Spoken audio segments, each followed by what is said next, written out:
Selamat pagi pemirsa, Lingkar Pagi edisi Kamis 17 April 2025 kembali hadir menemani Anda. Beragam berita aktual akan kami hadirkan dalam 30 menit ke depan bersama saya Anita Nawang dan berikut Lingkar Pagi selengkapnya.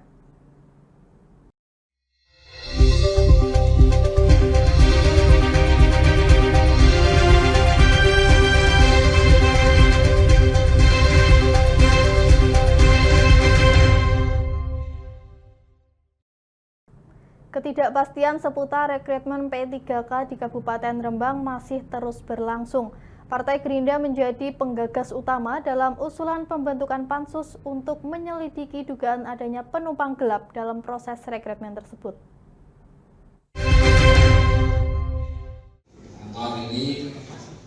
Gerindra bersama dengan fraksi Demokrat menyampaikan bahwa pembentukan pansus diperlukan untuk mengungkap persoalan yang dinilai kian rumit. Namun hingga saat ini, belum ada fraksi lain di DPRD Rembang yang turut bersuara mendukung usulan tersebut. Hal ini menimbulkan pertanyaan besar mengingat pembentukan pansus bergantung pada niat dan langkah dari fraksi-fraksi yang ada. Ketua DPRD Rembang Abdul Rauf menegaskan bahwa pansus P3K hanya dapat terbentuk jika ada usulan dari salah satu fraksi. Satu fraksi cukup untuk membawa usulan ini ke forum rapat pimpinan gabungan. Saat ini belum sampai ke saya. Jadi dalam hal ini kan Komisi 1. Komisi 1 kemarin sudah bertemu dengan OPD, tapi laporannya belum ke saya. Jadi kalau belum ada laporan resmi, saya belum berani menyampaikan ke media. Mekanismenya gimana Pak kalau membutuhkan pansus suatu persoalan? Ya nanti Dari fraksi atau dari mana itu? Bisa semua dari fraksi bisa mengajukan, mengusulkan, nanti dibawa ke forum Rapimgab, terus nanti dibawa di paripurna. Kuncinya di fraksi Pak ya? Ada pengusulan ya, ada pengusulan. Harus tidak, penting ada nanti tidak langsung bisa disetujui, tidak. Nanti ada pembahasan, persetujuan. Cukup satu fraksi atau mayoritas fraksi Pak yang mengusulkan? Yang mengusulkan cukup satu juga, tapi ya? Nanti persetujuannya, ya, persetujuannya yang harus tidak cukup satu fraksi. Rauf menambahkan bahwa Komisi 1 DPRD telah melakukan pertemuan dengan sejumlah OPD terkait polemik rekrutmen P3K, namun dirinya belum menerima laporan resmi dari hasil pertemuan tersebut. Dari Rembang, Vicky Rio, Lingkar TV melaporkan. Menteri Perlindungan Pekerja Migran Indonesia atau P2MI Abdul Qadir Karding meminta agar ada perda dan satu wadah khusus yang mengurus pekerja migran di setiap daerah. Menurut Karding, pembentukan perda dan wadah khusus tersebut diharapkan mampu mengurangi pemberangkatan pekerja migran secara ilegal dan non-prosedural. Menteri Pelindungan Pekerja Migran Indonesia atau P2MI Abdul Qadir Karding meminta agar ada peraturan daerah atau satu wadah khusus yang mengurusi pekerja migran di setiap daerah. Keberadaan perda dan wadah khusus tersebut diharapkan mampu mengurangi pemberangkatan pekerja migran secara ilegal dan non-prosedural. Hal ini disampaikan Menteri P2MI usai merapatkan terkait pekerja migran Indonesia bersama Gubernur Jawa Tengah Ahmad Lutfi di Kota Semarang Selasa 15 April. Pertemuan ini turut dihadiri kepala daerah dari 9 kabupaten dengan jumlah warga menjadi tenaga kerja ke luar negeri terbanyak, di antaranya Kendal, Pati, dan Sragen. Karding menambahkan pihaknya juga meminta adanya ekosistem pelatihan yang bagus di setiap daerah sehingga tiap pekerja yang akan diberangkatkan memiliki keterampilan standar di bidang yang akan digeluti. Oleh karena itu, kita butuh menciptakan ekosistem pelatihan yang bagus, karena mengirim orang ke luar negeri itu dampaknya tidak hanya pada ekonominya, tetapi juga transfer pengetahuan, transfer keterampilan, itu yang mahal sebenarnya. Sehingga sepulang mereka dari sana bisa menjadi tenaga kerja yang skill. Yang kedua, Sementara itu, Gubernur Jawa Tengah Ahmad Lutfi menyebut perlu adanya kolaborasi antara pusat dan daerah dalam mengurusi pekerja migran. Hal itu penting agar setiap daerah seragam dalam hal mengurusi PMI. Selain itu juga untuk memudahkan pengawasan sehingga tidak terjadi banyak penipuan dan penyelewengan. Kita harus, tadi sudah tak bahas juga, kita harus jemput bola. Jangan ada kasus kemudian baru kita turun. Makanya dari mulai rekrutmen sudah dilibatkan kepala desa, kemudian pernyataan kepala desa, kemudian sampai tataran atas, kemudian tempatnya. Dan ini tidak, kita Pemprov, Pemda tidak bisa berdiri sendiri. Memang harus kita gandeng dari lintas sektoral termasuk penegakan hukum terkait dengan ketertiban Polda, imigrasi dan lain sebagainya. Kemudian yang terkait lainnya. Sehingga ini secara komprehensif mereka sudah siap pakai, tidak lagi ada penipuan dan sebagainya. Pengiriman pekerja migran dari Jawa Tengah secara umum menempati nomor urut 2 setelah Jawa Timur. Berdasarkan data tahun 2024, penempatan pekerja migran Indonesia asal Jateng mencapai 66.611 orang. Pada 2025 terhitung hingga bulan Maret telah ada penempatan sebanyak 14.361 orang. Mereka berasal dari berbagai daerah di Jateng, dengan tujuan penempatan di 6 negara meliputi Hong Kong, Taiwan, Malaysia, Korea Selatan, Jepang, dan Singapura. Menteri Hukum Supratman Andi Aktas menyebut telah memerintahkan jajarannya untuk menginventarisasi undang-undang yang menghambat investasi.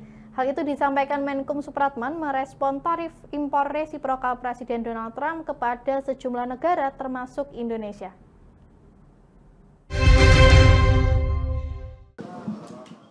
Menteri Hukum Supratman Andi Aktas memerintahkan jajarannya untuk melakukan inventarisasi seluruh produk perundang-undangan yang tumpang tindih dan berpotensi menghambat investasi pasar internasional.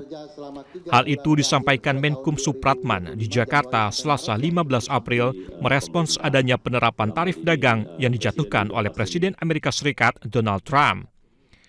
Supratman mengatakan bahwa pihaknya juga membuat buku kajian yang memuat peraturan perundang-undangan tersebut dan segera akan dikirimkan kepada Presiden Prabowo Subianto. Hasil kajiannya kami sudah terbitkan buku dari Direktorat Jenderal PP dan memberi kepada Bapak Presiden akan segera kami serahkan menyangkut soal peraturan mana yang saling bertentangan satu dengan yang lain.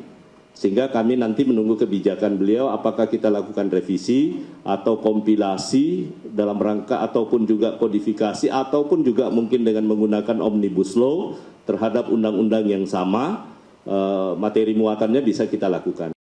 Penyelesaian aspek regulasi harus dilakukan guna memberi dukungan dalam menciptakan daya saing bagi Indonesia sebagai negara tujuan investasi.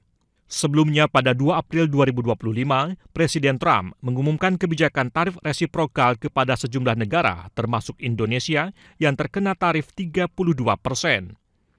Namun kini, penerapan tarif impor resiprokal dijeda selama 3 bulan penuh kepada sebagian besar negara, kecuali China. Pemerintah Kota Bogor mengambil langkah dalam menata keberadaan pengamen jalanan yang selama ini beraktivitas di ruang-ruang publik.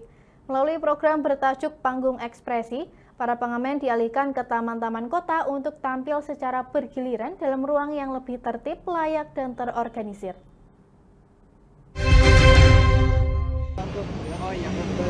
Pemerintah Kota Bogor menawarkan solusi baru untuk penataan pengamen jalanan melalui program Panggung Ekspresi. Program terobosan ini bertujuan untuk memindahkan aktivitas pengamen dari jalanan ke taman-taman kota. Wakil Wali Kota Bogor, Jenal Mutakin, saat ditemui di Balai Kota Bogor pada Selasa 15 April menjelaskan bahwa data awal menunjukkan ada sekitar 300 pengamen yang tergabung dalam komunitas tersebut.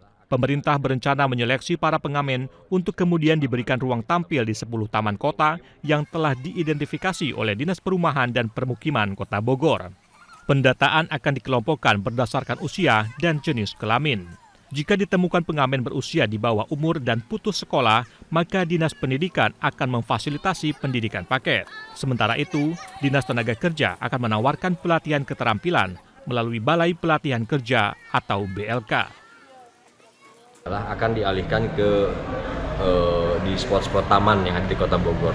Tadi Perumkim menjelaskan ada 10 taman yang itu bisa mengakomodir kurang lebih 10 kelompok, 10 grup musik yang tadinya di jalan kita alihkan ke taman-taman di Kota Bogor. Nah, dengan catatan diseleksi dulu. Panggung tersebut akan dilengkapi ornamen yang mendukung program kesenian dan pemberdayaan sosial tersebut.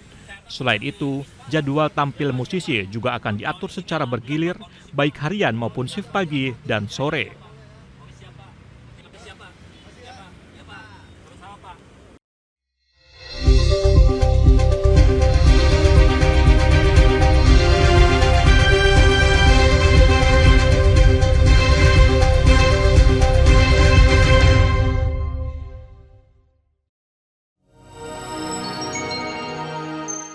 Selain si retinol ini, kalau gitu ngomongin retinol, apa sih dok sebenarnya retinol itu? Bagus sih programnya. Yang saat ini ya kayaknya sudah beberapa tahun yang Wah, lalu. boleh banget nih ditonton setiap hari. Meanwhile,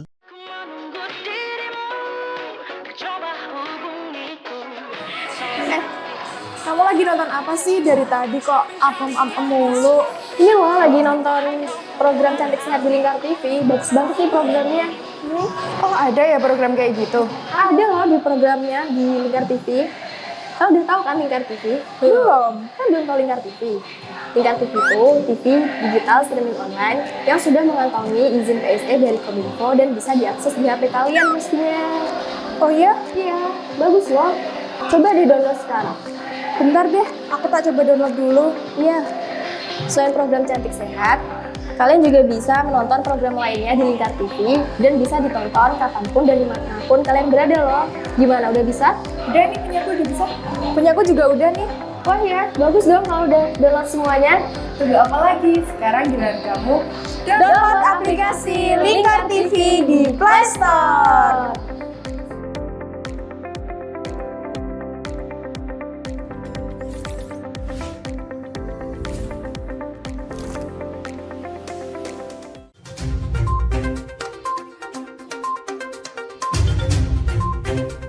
Merangkum semua peristiwa sebagai berita yang penuh fakta.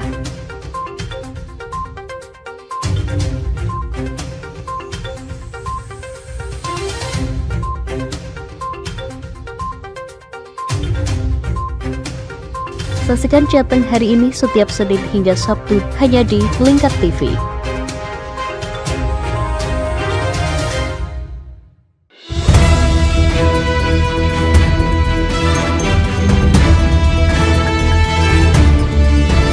Menemani pagi Anda dengan menyajikan berita nasional dan regional yang dikupas secara akurat dan aktual untuk awali hari. Dalam Lingkar Pagi, setiap Senin hingga Sabtu jam 8 pagi hanya di Lingkar TV.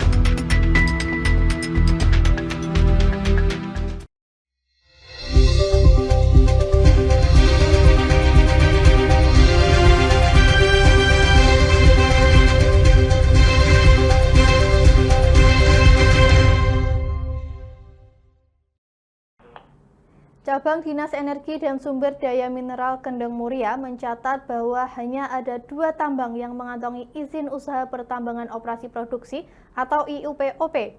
Usulan pembentukan tim khusus penanganan tambang ilegal pun disampaikan kepada Bupati Pati agar tidak ada lagi kucing-kucingan penertiban tambang.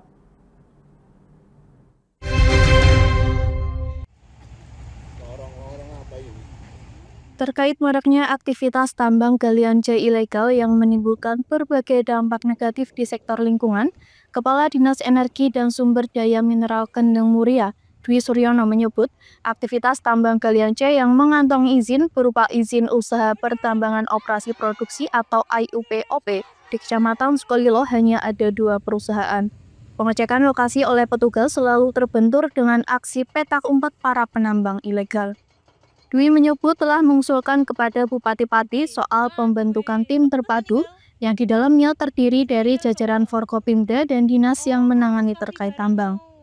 Tim ini akan fokus melakukan penanganan dalam menertibkan tambang yang belum mengantongi izin usaha pertambangan operasi produksi. Jadi prinsipnya setiap kegiatan tambang mendasari dari aturan yang ada kan harus berizin, gitu. Izinnya adalah izin operasi produksi. Nah, kalau ada kegiatan yang belum berizin operasi produksi tentu tidak diperbolehkan. Ya boleh dikatakan tidak berizin gitu ya. Kemudian yang kedua, memang kemarin pada saat Lebaran beberapa itu memang ada aduan masyarakat, kemudian sudah ditindaklanjuti bersama dengan kabupaten, dengan kami untuk bersama-sama cek lokasi. Setelah itu kita dapati memang karena di waktu libur memang tidak ada aktivitas. Nah, memang supaya ini lebih efektif lagi untuk dibentuk tim terpadu untuk menangani masalah tambang tanpa izin. Selama ini memang belum ada, Pak? Saat ini belum. Cuma kemarin sudah saya sarankan itu mudah-mudahan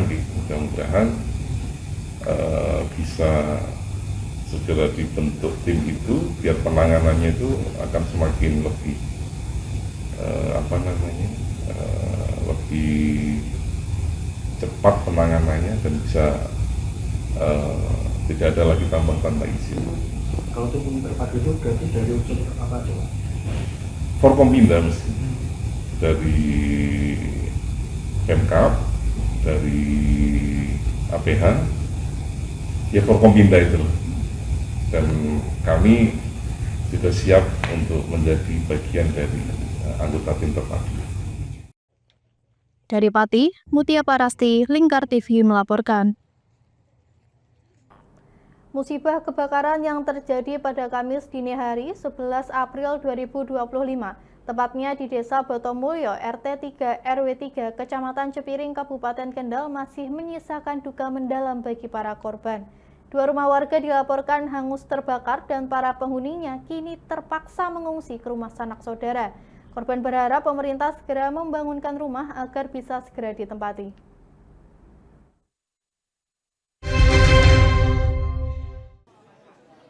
Salah satu korban, Retno Duyanti, yang merupakan istri Ibadur Rohi, menuturkan bahwa saat kejadian dirinya sedang berada di rumah seorang diri lantaran suaminya tengah bekerja. Kebakaran terjadi sekitar pukul 1 dini hari saat ia sedang tertidur. Karena merasa badannya panas, Retno terbangun dan melihat api sudah berada di atap rumahnya. Karena panik, Retno berusaha menyelamatkan dokumen di ruang tamu. Ketika berhasil keluar rumah, dirinya bertemu salah satu warga dan minta tolong untuk kemudian menghubungi damkar Kendal. Api yang cepat membesar akhirnya meludeskan rumah Retno dan merambat ke rumah tetangganya yakni Solikin. Petugas pemadam kebakaran yang datang ke lokasi bersama warga akhirnya berhasil memadamkan api dan mencegah agar tidak meluas ke rumah-rumah lainnya. Seluruh badan itu terasa panas, terus saya bangun lihat ruang tamu itu sudah penuh dengan api membesar. Terus saya mencoba untuk mengamankan dokumen penting itu ternyata saya letakkan di ruang tamu. Jadi saya mikir kalau saya mau mengamankan, nanti saya kalau kena api itu malah nggak ada yang nolong, soalnya saya posisi itu di rumah sendiri. Terus saya keluar lewat pintu belakang dan saya minta tolong sama tetangga-tetangga sambil teriak-teriak. Dan yang pertama melihat saya itu Mas Ferdi. Pada saat itu katanya Mas Ferdi itu selesai habis nyuci motor. Api pertama itu dari mana diketahui, Bu? Dari atap. Oh, sudah dari atap. Iya. Memang ada konsleting listrik atau bagaimana? Sebelumnya nggak ada sama sekali, Pak. Ya, tapi yang di belakang rumah saya persis itu nggak langsung bangun, Pak. Soalnya katanya itu habis tidur. Terus yang belakang rumah saya belum keluar rumah, tapi saya udah lari mencari pertolongan lagi. Di situ ketemu Mas Ferdi itu, terus setelah itu saya nggak sadarkan diri sampai rumah habis pun saya nggak tahu kejadian apa yang ada di situ, saya nggak tahu, Pak. Nggak ada sama sekali yang saya bawa. HP di sisi saya pun nggak bisa saya bawa. Kalau perhiasan nggak ada, Pak. Kalau uang ada. Wakil Ketua Basnas Kabupaten Kendal Munhamir menyatakan bahwa pihaknya bersama Pemkab setempat sedang menyusun rencana anggaran biaya atau RAB untuk pembangunan kembali rumah para korban. Setelah selesai pembuatan RAB akan segera dibangun 2 unit rumah tipe 36 untuk rumah korban Ibadur Rahim dan Solikin. Proses pembangunan rumah diupayakan selesai maksimal dalam waktu 2 minggu setelah RAB rampung. Terima kasih.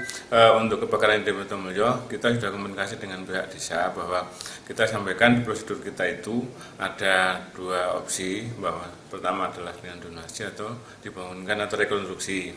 Nah, kemarin sudah komunikasi dengan pihak desa dan juga BPD bahwa dari sana serta juga korban maka mengharapkan agar Basnas melakukan rekonstruksi. Nah, kita sudah anjurkan, kita arahkan kepada pihak desa untuk membuka posko donasi. Dan donasi itu, posko donasi nanti maksimal 14 hari. Tetapi untuk pembangunannya tidak menunggu 14 hari, tetapi paling tidak seminggu setelah posko dibentuk, maka kita akan lihat donasi yang didapatkan oleh posko itu berapa, maka kemudian kita bisa bergerak. Nanti hari ini insya Allah atau besok akan kita lakukan ke TKP lagi, ke lokasi untuk menghitung kaitan dengan RAB dan juga kebutuhan, karena fleksibel rumahnya nanti tetap kita bangun sesuai dengan standar bantuan. Jadi paling tidak seminggu sejak kebakaran itu kita sudah bergerak untuk melakukan gerakan awal, yaitu RAB, kemudian sudah juga membentuk belanja material dan seterusnya. Pihak Basnas juga akan menambah dukungan dana jika hasil penggalangan posko darurat masih kurang. Dari Kendal, Jawa Tengah, Wahyudi, Lingkar TV melaporkan. Pemerintah Kabupaten Klaten menetapkan status kejadian luar biasa atau KLB pada kasus keracunan massal yang terjadi di Desa Karangtur. Bupati Klaten, Hamenang Wajar Ismoyo, mengungkap bahwa berdasarkan data sementara ada 129 jiwa terdampak dan 1 diantaranya meninggal dunia. Sebanyak 129 warga Desa Karangturi, Kecamatan Gantiwarno, Kabupaten Klaten, Jawa Tengah, mengalami keracunan setelah menyantap makanan saat pergelaran wayang kulit pada Sabtu 12 April 2025. Bupati Klaten, Hamenang Wajar Ismoyo pun menetapkan status kejadian luar biasa atau KLB saat meninjau lokasi pada Selasa 15 April. Bupati Hamenang menyebut saat ini jumlah warga yang terdampak 129 jiwa dengan 48 orang dirawat di rumah sakit dan 1 orang bernama Suparno berusia 72 tahun meninggal dunia. Sebagian besar korban mengaku merasa mual, muntah, demam, serta diare. Warga yang mengalami gejala tersebut telah ditangani posko kesehatan yang didirikan oleh pemerintah. 2 hari ini kami sudah membuka posko di lokasi dan seluruh stakeholder sudah bergotong royong membuat posko, dan ternyata memang banyak yang menjadi korban. Yang sebagian sudah dirujuk ke rumah sakit, sebagian sudah pulang. Semoga ini cepat selesai sehingga warga masyarakat bisa kembali beraktivitas seperti semula. Sementara itu, kasus keracunan massal ini ditangani oleh Satuan Reserse Kriminal Polres Klaten dan tengah dilakukan penyelidikan lanjutan. Karena ini diindikasikan karena konsumsi makanan pada saat hajatan malam minggu, ada pertunjukan wayang, jadi kami cek di lokasi, ada beberapa sampel makanan yang masih tersisa, dan nantinya kami akan lakukan uji laboratorium. Petugas telah melakukan olah tempat kejadian perkara dengan membawa sampel barang bukti makanan berupa rendang, sayur, serta lauk lain dalam nasi kotak yang dikonsumsi warga. Saat rapat koordinasi bersama para stakeholder dalam rangka evaluasi pengawasan penyelenggaraan tahapan pemilihan gubernur dan wakil gubernur tahun 2024, Bawaslu Jawa Tengah mengungkap bahwa dalam penyelenggaraan Pilgub Jateng kemarin ditemukan 118 pelanggaran. Data dan fakta. Ketua Bawaslu Jawa Tengah Muhammad Amin mengatakan bahwa dalam seluruh tahapan penyelenggaraan Pilgub ada 118 pelanggaran, di mana 2 diantaranya masuk dalam kasus pidana. Jumlah ini berbanding menurun dibandingkan pemilihan di tahun 2018 yang berjumlah 42 pidana. Kasus pidana tersebut terjadi di Karanganyar dan Kabupaten Tegal yang melibatkan masyarakat umum dan ASN. Untuk masyarakat umum sendiri yaitu menyobek atau menghilangkan APK, sedangkan untuk ASN terkait pelanggaran netralitas. Di sisi lain, kasus tren yang naik dan mendominasi saat pemilihan gubernur tahun lalu adalah administratif dengan jumlah 49 kasus. Seperti contoh, terdapat peserta pemilu ketika melakukan kampanye tidak berizin. Pihaknya juga menyayangkan bahwa pemerintah masih menggunakan Undang-Undang Nomor 1 Tahun 2015 yang dinilai tidak up-to-date karena jeratan pidananya hanya ditujukan untuk bupati dan wali kota, bukan untuk gubernur. Kegiatan ini bahwa kami melakukan satu evaluasi bersama dengan semua stakeholder agar menjadi input dan masukan, saran kritik juga bila perlu dihujat gitu kan. Karena kami lembaga publik yang juga harus mendapatkan input dari semua stakeholder agar menjadi perbaikan kami ke depan, terutama di pengawasan, pencegahan dan penanganan pelanggaran. Jadi dari pelaksanaan pemilihan kemarin memang dari seluruh tahapan loh ya, itu ada 118 dari jumlah penanganan pelanggaran. Tapi ada juga laporan dan temuan, tetapi mayoritas adalah dari temuan. Ini juga ke depan barangkali kami berharap partisipasi masyarakat, terutama teman-teman media sebagai checks and balance kami. Nah, dari 118 itu memang hanya 2 pidana. Nah, ini berbanding memang sedikit menurun dibanding pemilihan tahun 2018 kemarin, pemilu gubernur. Itu ada sekitar 42. Nah, tentunya ini juga apakah kami tidak maksimal mengawasi, tetapi memang kami kan kerjasama dengan Gakumdu namanya, yaitu penegakan hukum terpadu dari kepolisian dan juga kejaksaan ketika memutuskan itu. Tapi juga satu sisi kita patut syukuri bahwa semakin menurunnya tingkat penanganan pelanggaran di pidana. Nah, tren dari kemarin adalah malah di administratif, yaitu tata cara prosedur baik itu penyelenggara maupun peserta pemilihan. Nah, itu Bapak Ibu sekalian. Nah, terkait itu terjadi di Karanganyar dan juga di Kabupaten Tegal terkait dengan satu masyarakat, tapi satunya yang satu masyarakat di Karanganyar itu merobek atau menghilangkan alat peraga peserta pemilu lainnya. Dan yang ASN itu netralitas. Itu kalau di luar pidana yang mendominasi itu pelanggaran administratif 49. Tentu gini, jadi tata cara prosedur ada peserta pemilu yang tidak ketika kampanye itu memberi izin, membuat izin kampanye.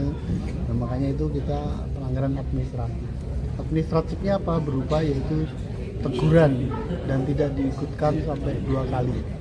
Jadi misalkan minggu ke sini nggak dibolehkan ikut apa, tapi lebih banyak pada saran perbaikan kepada peserta pemilu.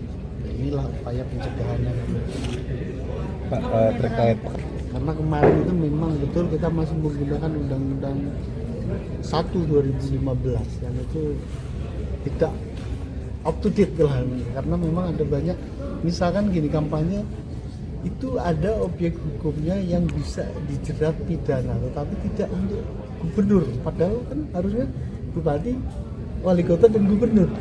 Nah, ini yang kami bingung kan, undang-undangnya nggak bunyi gitu. Ketika penanganan pelanggaran misalkan kampanye arak-arakan, itu hanya berlaku untuk bupati dan wali kota.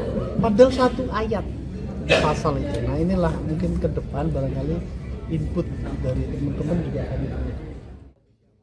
Dari Kota Semarang, Rizky Syahrul, Lingkar TV melaporkan.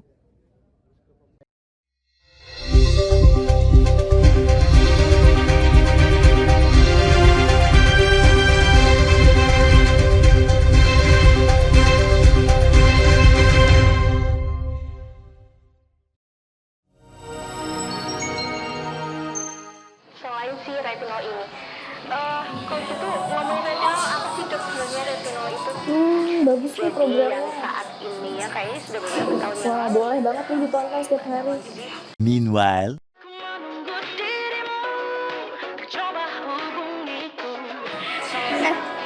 Kamu lagi nonton apa sih dari tadi kok apem-apem mulu? Ini loh lagi nonton program Cantik Sehat di Lingkar TV. Bagus banget nih programnya. Oh, ada ya program kayak gitu? Ada loh di programnya di Lingkar TV. Kau udah tahu kan Lingkar TV? Belum. Kan belum tahu Lingkar TV. Lingkar TV itu TV digital streaming online yang sudah mengantongi izin PSE dari Kominfo dan bisa diakses di HP kalian mestinya. Oh iya? Iya, bagus loh. Coba di-download sekarang. Bentar deh, aku tak coba download dulu. Iya. Selain program Cantik Sehat, kalian juga bisa menonton program lainnya di Lingkar TV dan bisa ditonton kapanpun dan dimanapun kalian berada loh. Gimana, udah bisa? Udah nih, punyaku udah bisa. Punyaku juga udah nih. Wah ya, bagus dong kalau udah download semuanya. Tunggu apa lagi? Sekarang giliran kamu download aplikasi Lingkar TV di Play Store.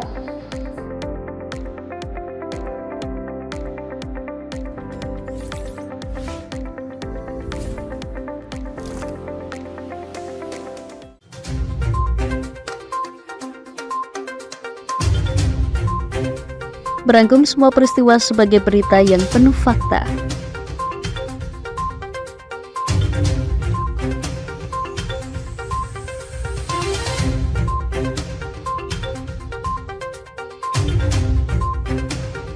Saksikan Jateng hari ini setiap Senin hingga Sabtu hanya di Lingkar TV.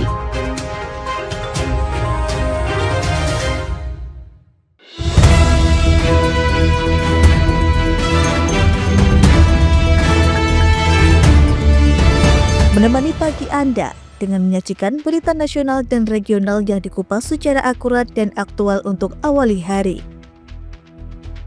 Dalam Lingkar Pagi, setiap Senin hingga Sabtu jam 8 pagi hanya di Lingkar TV.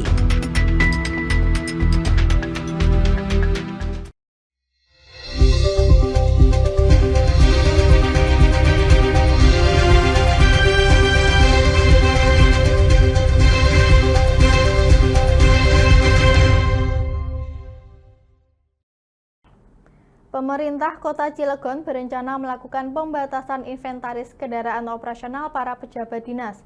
Upaya ini dilakukan untuk efisiensi anggaran. Wali Kota Cilegon Robinsar mengatakan bahwa kendaraan dinas nantinya hanya diperuntukkan bagi pejabat kepala dinas, bidang, dan operasional.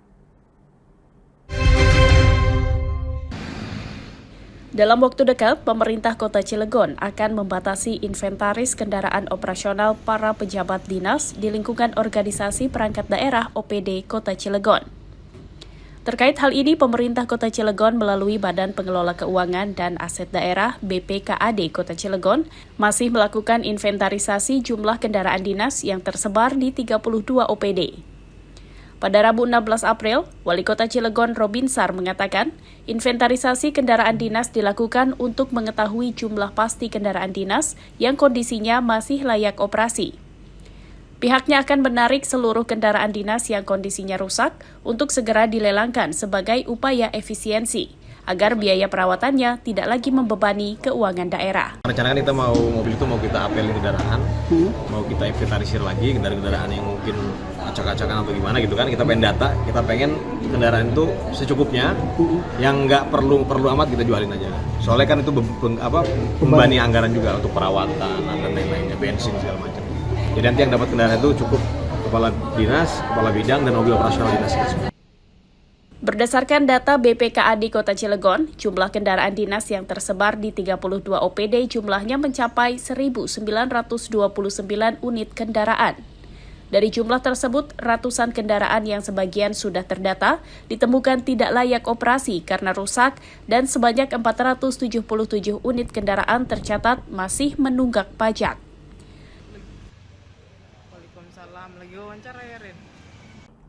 Indonesia menjadi negara dengan pendaftaran hak paten produk terbanyak di dunia berdasarkan data Organisasi Hak Kekayaan Intelektual Dunia atau WIPO. Menteri Hukum Supratman Andi Aktas menyebut bahwa capaian tersebut mengalahkan Jepang, Cina, Amerika Serikat, bahkan Korea Selatan. Berdasarkan data dari Organisasi Hak Kekayaan Intelektual Dunia atau WIPO, Indonesia menjadi negara dengan pendaftaran hak paten produk terbanyak di dunia, bahkan mengalahkan Jepang, China, Amerika Serikat, dan Korea Selatan. Menteri Hukum Supratman Andi Aktas dalam konferensi pers di Jakarta Selasa 15 April mengatakan, hingga Maret 2025 terdapat 116.126 pelaku usaha yang mendaftarkan merek, hak cipta, perpanjangan merek, paten, desain industri, dan lainnya ke Ditjen Kekayaan Intelektual Kementerian Hukum. Sementara permohonan paten berdasarkan negara, pemohon Indonesia mencapai 715, Jepang 497, kemudian Cina 467, Amerika Serikat 375, dan Korea Selatan 178 pemohon. Itu artinya bahwa ada kesadaran yang luar biasa bagi pelaku industri kita, termasuk di dalamnya adalah paten maupun merek, untuk bisa melakukan pendaftaran. Dan ini berita yang sangat baik ya. Dan itu bisa diakses, teman-teman bisa mengakses untuk mendapatkan bukti bahwa Indonesia mengalahkan yang lain. Dan ini sebuah capaian yang luar biasa. Lebih lanjut, Menkum Supratman menambahkan, dari permohonan tersebut, penerimaan negara bukan pajak PNBP Triwulan 1 2025 Ditjen Kekayaan Intelektual mencapai 220,9 miliar rupiah, lebih besar dibanding periode yang sama tahun sebelumnya yang berada di angka 219,5 miliar rupiah. Kementerian Pemberdayaan Perempuan dan Perlindungan Anak (PPPA) menjamin pendampingan terhadap seluruh korban pelecehan seksual di sejumlah daerah, termasuk kasus yang sempat viral di Bandung. Hal itu disampaikan oleh Menteri PPPA Arifah Fauzi usai kegiatan halal bihalal bersama wartawan di Jakarta.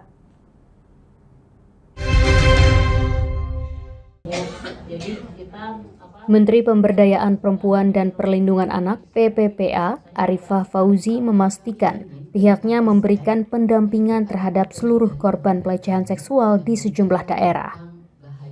Hal tersebut ditekankannya saat ditemui di Jakarta Selasa 15 April menindaklanjuti kasus pelecehan seksual oleh oknum dokter program pendidikan dokter spesialis PPDS di Bandung, Jawa Barat.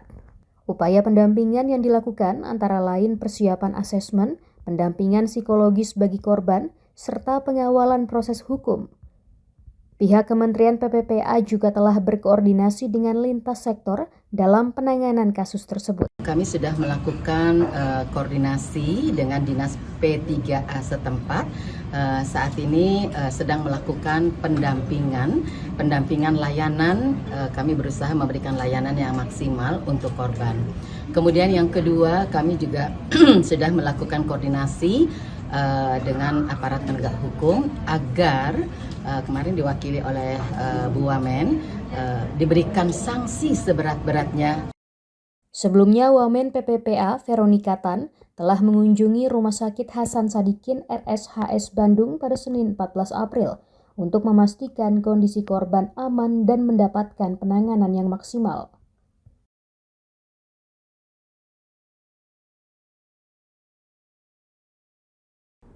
Presiden kelima Republik Indonesia Megawati Soekarno Putri menyaksikan teater musikal sejarah hubungan Presiden pertama Indonesia, Insinyur Soekarno dengan ahli hadis dari Uzbekistan, Imam Bukhari. Megawati menyebut pertunjukan tersebut merupakan wujud persahabatan kedua negara terbentuk dari penghormatan.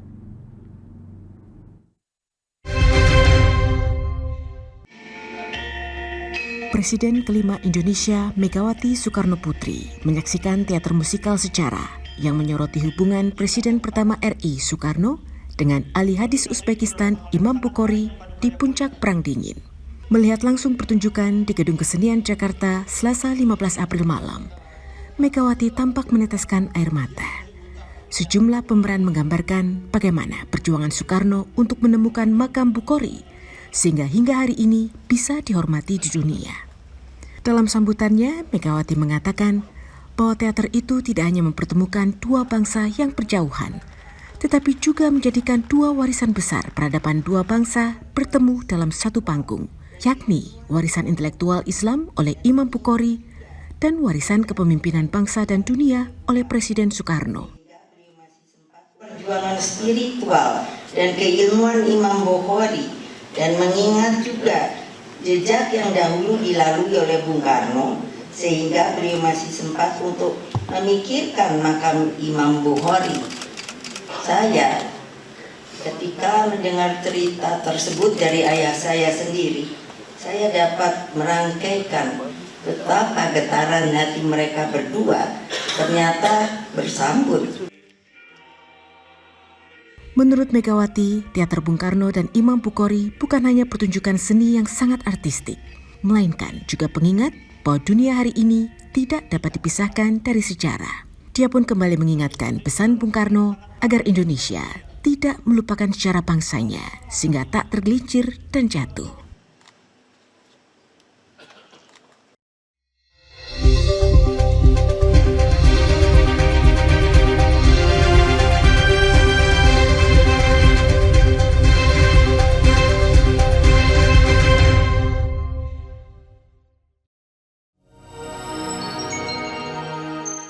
Selain si retinol ini, coach itu ngomongin retinol apa sih dok sebenarnya retinol itu?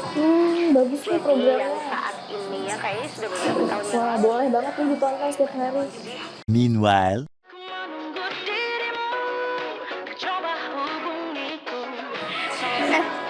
Kamu lagi nonton apa sih dari tadi kok apem-apem mulu? Ini loh lagi nonton program Cantik Sehat di Lingkar TV. Bagus banget nih programnya. Oh ada ya program kayak gitu? Ada loh di programnya di Lingkar TV. Kau udah tahu kan Lingkar TV? Belum. Kan belum tahu Lingkar TV. Lingkar TV itu TV digital streaming online yang sudah mengantongi izin PSE dari Kominfo dan bisa diakses di HP kalian mestinya. Oh iya? Iya, bagus loh. Coba di-download sekarang. Bentar deh, aku tak coba download dulu. Iya. Selain program Cantik Sehat, kalian juga bisa menonton program lainnya di Lingkar TV dan bisa ditonton kapanpun dan dimanapun kalian berada loh. Gimana, udah bisa? Udah nih, punyaku udah bisa. Punyaku juga udah nih.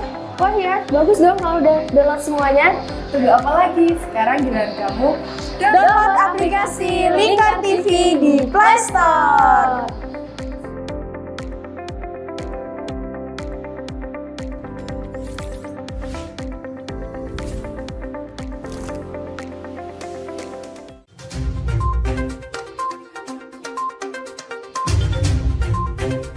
Merangkum semua peristiwa sebagai berita yang penuh fakta.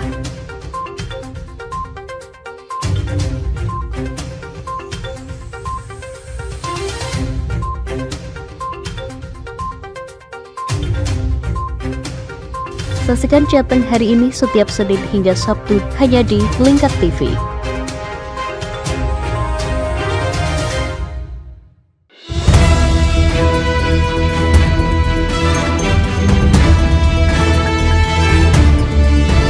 Menemani pagi Anda dengan menyajikan berita nasional dan regional yang dikupas secara akurat dan aktual untuk awali hari.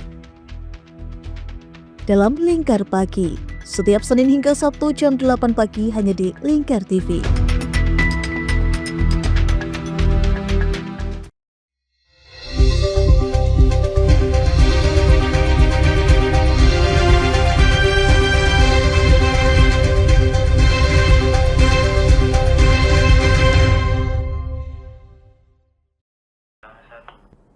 Atlet bola voli asal Kabupaten Jember, Jawa Timur, Megawati Hangestri Pertiwi yang memutuskan untuk pulang ke Indonesia setelah Liga Voli Korea Selatan berakhir, menemui Bupati Jember Muhammad Fawaid di Pendopo Kabupaten Jember. Pemkab Jember akan memfasilitasi pevoli yang memiliki julukan Megatron itu agar dapat menularkan ilmunya kepada para atlet voli muda di kota kelahirannya, sehingga dapat berprestasi di tingkat nasional bahkan internasional.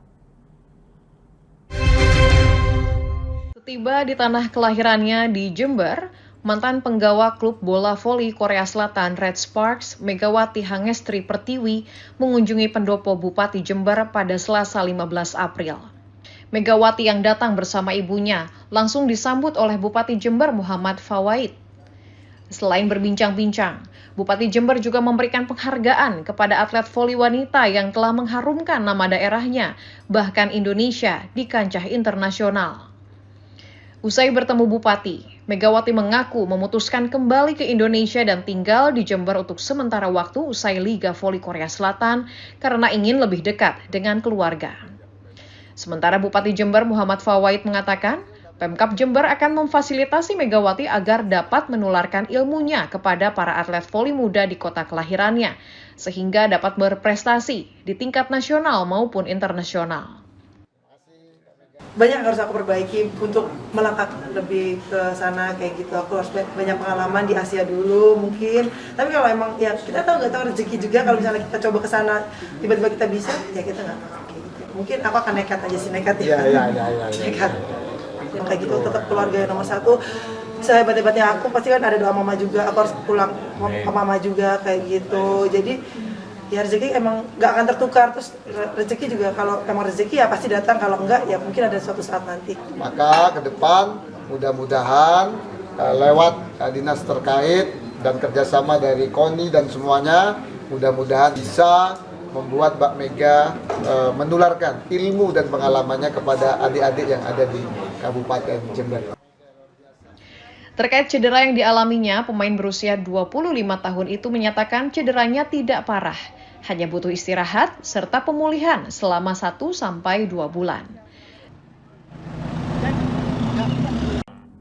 Program pemutihan pajak kendaraan di Samsat Pati masih ramai dikunjungi masyarakat. Untuk memberikan pelayanan prima dan mengurangi kejenuhan saat menunggu STNK, petugas menyediakan kopi gratis.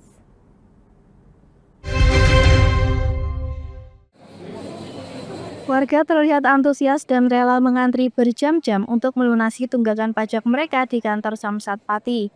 Untuk meningkatkan kenyamanan, petugas menyediakan kopi gratis bagi para wajib pajak.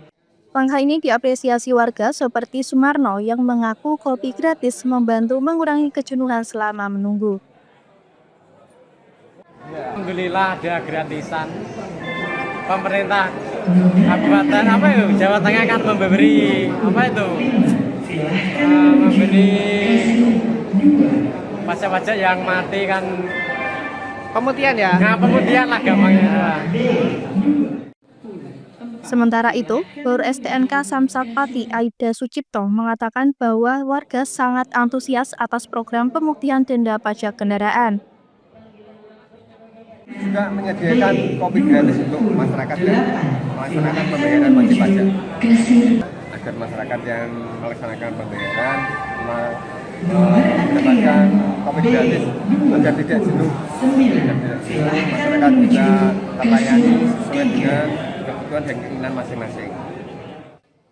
Layanan kopi gratis sengaja disediakan untuk membuat warga lebih nyaman dalam menanti agar tidak bosan. Dari Pati, Mutia Parasti, Lingkar TV melaporkan. Pemerintah Kabupaten Semarang mulai menjalankan program makan bergizi gratis atau MBG secara perdana di SD Negeri Gondorio, Kecamatan Jambu. Adapun dalam pelaksanaannya, para siswa mengaku senang karena sudah merasakan MBG dari pemerintah.